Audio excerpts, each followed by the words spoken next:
জিয়া তোমার মনে পড়ে, আজকের এই দিনে জিয়া তোমার মনে পড়ে, লাল সবুজের পতাকায় জিয়া তোমার দেখা যায়, লাল সবুজের পতাকায় জিয়া তোমার দেখা যায়, শুভ শুভ শুভ দিন। মহিলা দলের জন্মদিন। আমি জান্নাত চৌধুরী, মহিলা দলের আহ্বায়ক। আমরা শেরেবাংলা থানা থেকে আসছি আমার মহিলাদেরকে নিয়ে।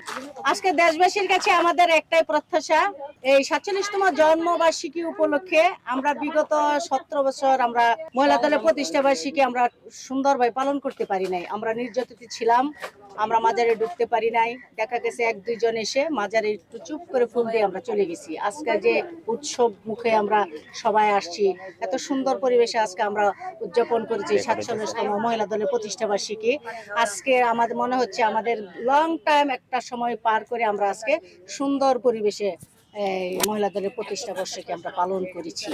দেশবাসীর কাছে আমরা একটাই প্রত্যাশা, সুষ্ঠু অবাধ একটা নির্বাচন চাই। আমরা ফেব্রুয়ারি বিপুল ভোটে আমরা বিজয়ী হব ইনশাল্লাহ। সারা বিশ্বের মানুষ, সারা বাংলাদেশের মানুষ একটা সুষ্ঠু নির্বাচনের জন্য অপেক্ষায় আছে। যদি সুষ্ঠু নির্বাচন হয় আমাদের বিএনপি ইনশাল্লাহ হবে, নিশ্চিত আমাদের বিজয় হবে। জনগণ কেন ভোট দেবে শুনেন, বাংলাদেশে 2টা দল ছিল, একটা ছিলেন বিএনপি আর একটা হচ্ছে আওয়ামী লীগ। আওয়ামী লীগ এই 17 বছরে যা নির্যাতিত করেছে, লুটপাট করেছে, গুম খুন হত্যা করেছে, আমাদের বিএনপি নেতাদেরকে ধরে ধরে গুম করেছে, আয়নাগরে দিয়েছে, যাবজ্জীবন জেল দিয়েছে। এখন উনার কার্যক্রম এতটাই খারাপ, এতটাই সারা বিশ্বের কাছে উনি কলঙ্কিত হয়েছেন, দেশ ছেড়ে পালিয়েছেন। তারা আর জিন্দিগি তো আমাদের দেশে আসবে না। এখন সারা বাংলাদেশে একটাই দল, সবাই বলো বিএনপি, একটাই দল বিএনপি।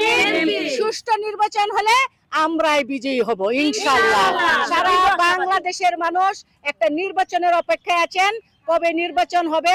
আজকে আমরা যেমন ঈদে উৎসব করি, তারাও সেই ঈদের উৎসবের মতন তারা ভোট দিতে আসবে। ভোট দেওয়ার একটা পরিবেশ হবে, আমরা আনন্দের সাথে আমরা সবাই ভোট দিতে আসব ইনশাল্লাহ। সুষ্ঠু নির্বাচন হলে আমরা বিএনপিরা